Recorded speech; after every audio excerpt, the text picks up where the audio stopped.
आज मैं अपने YouTube चैनल पर भारत का स्थिति एवं विस्तार विश्व में पढ़ने वाले हैं, जहां से 9th क्लास के पाठ्यक्रम में दिया गया है।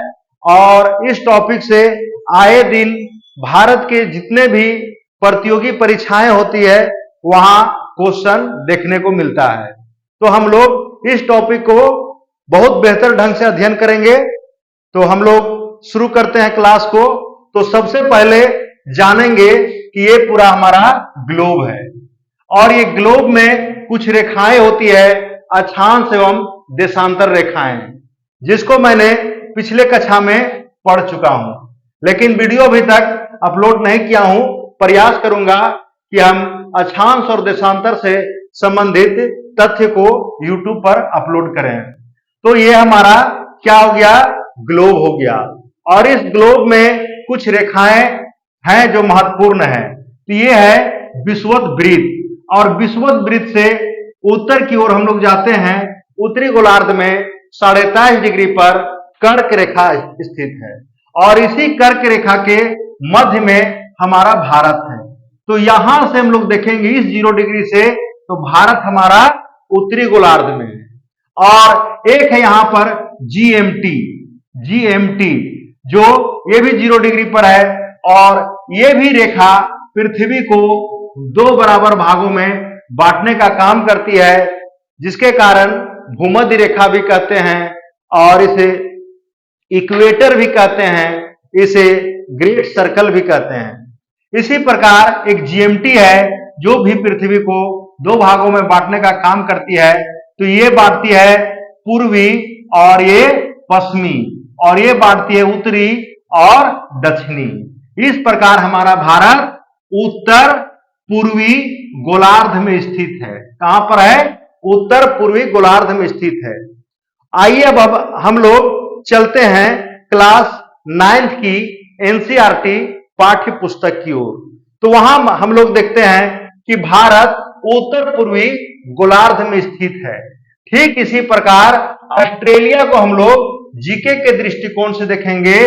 ऑस्ट्रेलिया दक्षिण पूर्वी गोलार्ध में यहां पर स्थित है और यहां पर भारत है। तो ऑस्ट्रेलिया के मध्य से मकर रेखा गुजरती है और भारत के मध्य से कर्क रेखा गुजरती है। यहां पर हम लोग समझ चुके हैं। और इसका हम कुछ ऑब्जेक्टिव को लिखने का प्रयास किया हूं। तो भारत का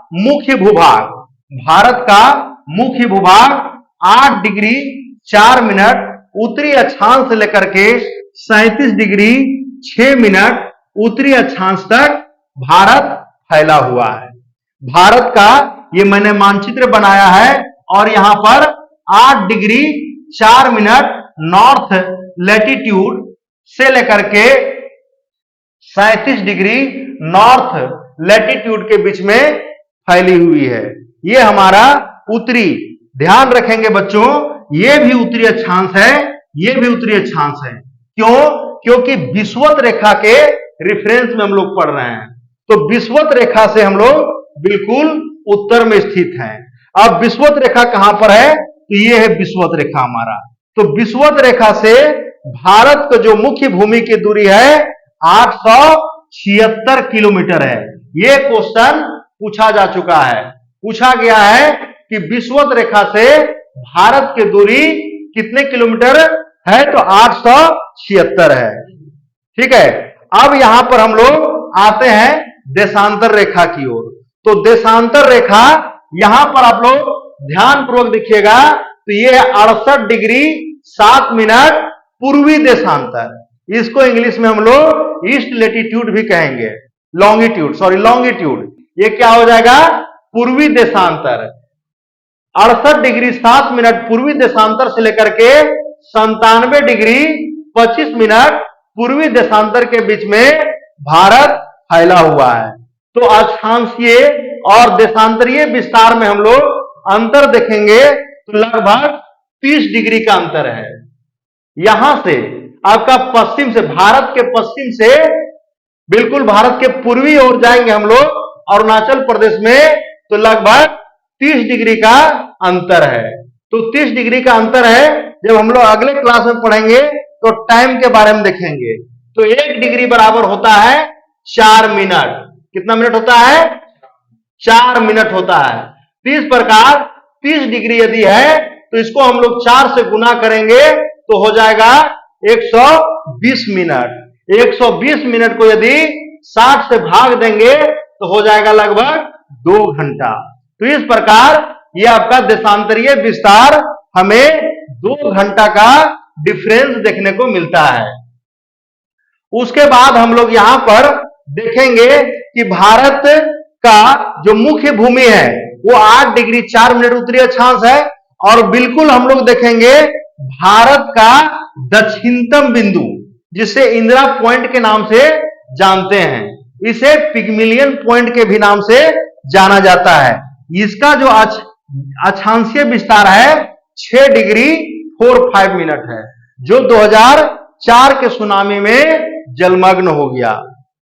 उसके बाद हम लोग देखेंगे इस मैप में यहां से लेकर के भारत के उत्तर से लेकर के आपका जम्मू कश्मीर से कन्याकुमारी का दूरी को देखेंगे। तो दूरी इसको बिल्कुल आसान तरीके से याद रखना है। ज्योग्राफी पढ़ना है तो इंटरेस्टिंग रूप से पढ़ना है और ये आसान है बिल्कुल। इसको हम लोग 1 से स्टार्ट करेंगे, 1 2 3, ठीक है। अब इधर से लिखना शुरू होंगे 1 2 3 और यहां पे 4, तो कुल मिला के ये 3214 किलोमीटर दूरी है दक्षिण से लेकर के उत्तर तक। और उसी प्रकार से हम लोग पश्चिम से पूरब तक देखेंगे तो ये भी बहुत आसान है। इसको हम लोग 3 को पहले 2 बार लिखेंगे। 3 को कितना बार लिखेंगे? 2 बार लिखेंगे। तो 2 यहां पर हम लिख लेंगे। अब 3 को आपस में गुना करेंगे तो यहां पे हो जाएगा 9। तो 2933 किलोमीटर भारत के पश्चिम से लेकर के पूरब तक फैला हुआ है। अब इस मैप में हम लोग देखेंगे कि भारत को बीचों बीच एक रेखा बांटने का काम करती है, जिसे कर्क रेखा के नाम से जानते हैं। और ये कर्क रेखा 23.5 डिग्री पर स्थित है और ये भारत को 2 भागों में बांटने का काम करती है। इसको हम लोग अगले क्लास में जानेंगे कि ये भारत के कितने राज्यों से गुजरती है। और हम लोग पिछले क्लास में जान चुके हैं ये पूरे विश्व में किस किस देश से गुजरती है, जिसको मैंने कॉपी में लिखवाने का भी काम किया है। कर्क रेखा पर स्थित देश लिखवा चुके हैं, मकर रेखा पर लिखवा चुके हैं और आपको विषुवत रेखा पर भी लिखवा चुके हैं। और हम लोग जाने थे कि एक महाद्वीप है, जिस महाद्वीप का नाम क्या है, जहां से 3 रेखाएं गुजरती है। कौन सी महाद्वीप थी? बिल्कुल सही है, अफ्रीका महाद्वीप थी, ठीक है। तो ये हम लोग लगभग देख लिया। और एक और इधर से एक देशांतर गुजर रही है जो 82.5 डिग्री पूर्वी देशांतर है, जो भारत का मानक यमयोत्तर है, जो इलाहाबाद के एक छोटा सा गांव है नैनी, जहां से गुजरता है। और यहीं से हम लोग को भारत का टाइम क्या होता है पता चलता है, या भारत का ये मानक तिथि रेखा भी हम लोग कहते हैं। और इसी रेखा से हम लोग का समय का निर्धारण होता है। और ये रेखा हम लोग पिछले क्लास में पढ़े थे कि ये ग्रीनविच से 5.5 घंटा आगे है। तो ग्रीनविच हमारा 0 डिग्री पर है। अब 0 डिग्री पर है और इसका वैल्यू यहां पर कितना है? 82.5 है। तो इस फॉर्मूला के आधार पर आइएगा तो 5.5 घंटा स्वतः निकल जाता है। उसके बाद हम लोग देखते हैं इधर,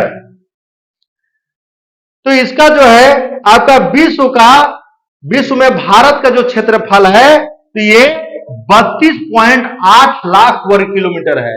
इसलिए भारत एक विशाल देश है, पूरा विश्व में एक विशाल देश है। विश्व का कुल भौगोलिक क्षेत्रफल का 2.4% भूभाग अकेले भारत कवर करता है। जब हम लोग 12th क्लास में मानव भूगोल पढ़ेंगे तो वहां जानेंगे कि पूरा विश्व का कितना प्रतिशत आबादी निवास करता है, तो लगभग 17%। और वर्ल्ड का यदि अब सर्वे होगा तो हम लोग पहला स्थान पर होंगे जनसंख्या के दृष्टिकोण से। लेकिन 2011 की जनगणना के अनुसार देखेंगे तो ये भारत का अभी स्थिति क्या है, दूसरा रैंक पर है। और फर्स्ट रैंक पर कौन है, जिसे हम लोग ड्रैगन ऑफ एशिया कहते हैं, जिन्होंने कौन सी महामारी को फैलाया था, कोरोना को फैलाया था। Very good. तो क्षेत्रफल के आधार पर भारत विश्व का क्या है, 7वां बड़ा देश है। अब आकार में हम लोग जब 7वां पढ़ लिए, इससे कौन कौन से और बड़े हैं उसको भी हम लोग देखते हैं। तो पहला कंट्री है रूस। क्या है, रूस। सबसे बड़ा, विश्व में सबसे बड़ा कंट्री कौन है, रूस है। किसके आधार पर, क्षेत्रफल के आधार पर। लेकिन जनसंख्या के आधार पर यदि क्वेश्चन पूछा जाएगा तब हो जाएगा चीन। ठीक है, तो रूस है। अब रूस को हम लोग देख लिए, तो रूस को इस मैप में देखने का प्रयास करेंगे। इस मैप में इधर आप लोग देखिएगा, इस मैप में, तो इस मैप में रूस जो येलो कलर वाला दिख रहा है यहां से, ये बहुत बड़ा है, बहुत लंबा है। यहां से आप लोग देख सकते हैं ये पूरा के पूरा रूस है, जिसकी राजधानी यहीं पर क्या है, मॉस्को है। यहां पर रूस है, यहीं पर क्या है, मॉस्को है। तो हम लोग बिना मैप का ज्योग्राफी का अध्ययन नहीं करेंगे। और दूसरा नंबर पर एक नंबर पर हो गया रूस, और दूसरा नंबर पर कौन हो जाएगा, कनाडा। और कनाडा की राजधानी यहीं पर है, ओटावा। क्या है, ओटावा है। उसके बाद तीसरा नंबर पर कौन है, यूएसए, जिसको संयुक्त राज्य अमेरिका कहते हैं। क्या कहते हैं, संयुक्त राज्य अमेरिका कहते हैं, जिसकी राजधानी यहीं पर है, आपका वाशिंगटन डीसी है। क्या है, वाशिंगटन डीसी है। और तीसरे स्थान पर यहां पर आता है चीन, जिसे ड्रैगन ऑफ एशिया अर्थात एशिया का अजगर भी कहते हैं। ठीक है, जिसकी राजधानी यहीं पर है, बीजिंग। क्या है, बीजिंग है। उसके बाद 5वां नंबर पर हम लोग चलेंगे ब्राजील। कहां पे चलेंगे, ब्राजील, जहां पर दुनिया की सबसे चौड़ी नदी अमेजोन है, और ये अमेजोन की जंगल के लिए प्रसिद्ध है। जब हम लोग ब्राजील कभी घूमेंगे तो उसके बारे में विस्तार पूर्वक देखेंगे। ठीक है, तो ब्राजील की राजधानी ब्रासिलिया है, यहीं पर है। ब्रासिलिया लगभग 15 डिग्री दक्षिणी अक्षांश पर स्थित है। ठीक है, तो ये 5वां नंबर का हो गया। छठा में देखेंगे यहां पर ऑस्ट्रेलिया है। क्या है, ऑस्ट्रेलिया है। इस मैप को हम बोर्ड के सामने ले जाने का प्रयास करते हैं, ताकि लाइट प्रचुर मात्रा में आएगा तो आप लोग को मैप भी देखने में आसानी होगा। तो ये छठा नंबर का देश कौन सा हो गया, ऑस्ट्रेलिया। और ऑस्ट्रेलिया की राजधानी यहीं पर है, कैनबरा। और ऑस्ट्रेलिया में 2 प्रमुख नदी है, जिसको आप लोग शायद नाम नहीं सुने होंगे। उस नदी का नाम है मरे डार्लिंग। क्या है, मरे डार्लिंग है। मरे डार्लिंग नदी यहां पर है। ठीक है, उसके बाद ये 7वां नंबर पर हमारा प्यारा सा देश भारत है। और भारत की राजधानी हम सभी को, बच्चे बच्चे को पता है, तो आज हम लोग यहां पर देख लिए। और एक छोटा सा मैंने बताने का प्रयास किया है कि ये गोल गोल कुछ डायग्राम, व्हील डायग्राम से कुछ बताने का प्रयास किया हूं, जिसमें बताया गया था कि हमारा हिंदुस्तान के नाम पर एक हिंद महासागर की नाम पड़ा है। तो नाम क्यों पड़ा है, तो हमारा भारत पहले कहां था, यहां पर था। भारत कहां पर था, तो यहां पर था। ठीक है, बिल्कुल दक्षिण अफ्रीका के पास। और यहीं पर जिस प्रकार मेडागास्कर यहां था, उसी प्रकार भारत यहां था। लेकिन करोड़ों साल परिवर्तन प्राकृतिक का नियम है। जिस प्रकार हम लोग का हाइट, वेट, जिस समय हम जन्म लिए थे छोटा थे, जिस प्रकार से मेरा हाइट वेट में वृद्धि हुआ है, तो मेरे फिजिकल पार्ट में भी क्या हुआ है, परिवर्तन हुआ है। उसी प्रकार प्राकृतिक का नियम है परिवर्तन। तो आदि काल में संपूर्ण स्थलखंड, जितने ये स्थलखंड हम लोग दिख रहे हैं आज, ये इस प्रकार से नहीं था। सारे के सारे महाद्वीप एक ही साथ जुड़ा हुआ था, जिसका नाम था पेंजिया, जिसको हम लोग सुपर कॉन्टिनेंट भी कहते हैं। ये था पेंजिया। एक जर्मन विद्वान थे। जर्मन, यहां पर आप लोग देखिएगा मैप में, बिल्कुल यहीं पर है जर्मनी, यहां पर है ये यूरोपियन कंट्री है जर्मनी, और जर्मनी के बगल में इधर है फ्रांस। जब हम लोग 12th क्लास में जाएंगे तो वहां पे पढ़ेंगे संभववाद और निश्चयवाद की संकल्पना, तो ये दोनों देश का नाम वहां पर अवश्य आएगा। ठीक है, तो यहां पर था पेंजिया, तो वही जर्मन देश का एक विद्वान थे, क्लाइमेटोलॉजिस्ट थे, जलवायुवेता थे, जिनका नाम था वेगनर, अल्फ्रेड वेगनर नाम था पूरा इसका। तो उन्होंने कॉन्टिनेंटल थ्योरी दिया है, ठीक है, महाद्वीपीय विस्थापन सिद्धांत। ये कब दिया है?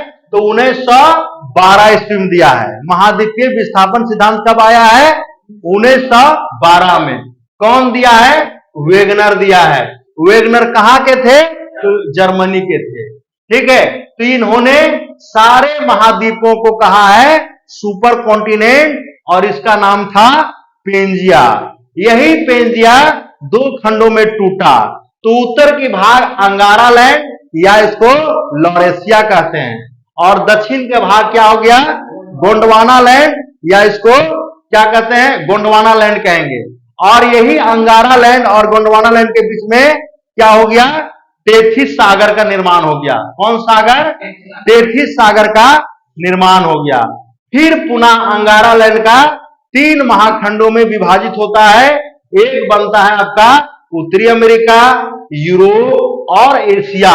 यूरोप और एशिया को हम लोग जब जोड़ देते हैं तो इसको यूरेशिया कहते हैं। और बीच में क्या था? टेथिस सागर था। और यही गोंडवाना लैंड पुनः 4 भागों में बढ़ जाता है। क्या क्या बढ़ता है?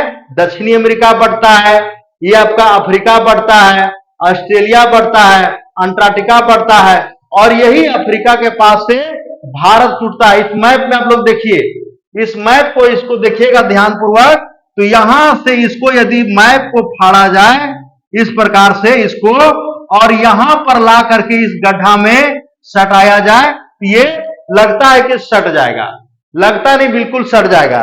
तो इससे वेगनर ने बताए थे। क्लास 11th का जब हम बुक पढ़ेंगे तो वहां पर कॉन्टिनेंटल ड्रिफ्ट थ्योरी को डिटेल से देखेंगे। तो यहीं से ये टूट के अलग हुआ है। तो इसी प्रकार भारत कहां पर था? यहां पर था। यहां से टूटा तो इसका पानी यहां पर थोड़ा घुसा, और ये इस प्रकार से जाते गया जाते गया जाते गया, और अंतिम में भारत वर्तमान स्थिति में है। तो भारत के खिसकने के कारण यहां पर एक सागर की रचना होती है, महासागर की रचना होती है, जिसका नामकरण इस देश के नाम पर होता है। तो हम लोग काफी गर्वान्वित महसूस होते हैं कि किसी देश के नाम पर एक महासागर की नाम पड़ा है, और वो प्यारा सा कौन है? हिंद महासागर है। तो आज हम लोग यहीं तक वीडियो को देखेंगे। ठीक है, अगली क्लास में आप लोग पुनः आइएगा, और आगे की क्लास यहां से हम लोग निरंतर धीरे धीरे आगे की ओर बढ़ेंगे। आप सभी को वीडियो देखने के लिए बहुत बहुत धन्यवाद। और इस चैनल में जो नए हैं सब्सक्राइब करें, और थंब की जो अंगूठा के निशान है उसको भी हमें दान के रूप में दे, गुरु दक्षिणा के रूप में, और अधिक से अधिक इस चैनल को फैलाना है, और क्या करना है? प्रचार प्रसार करना है। Thank you.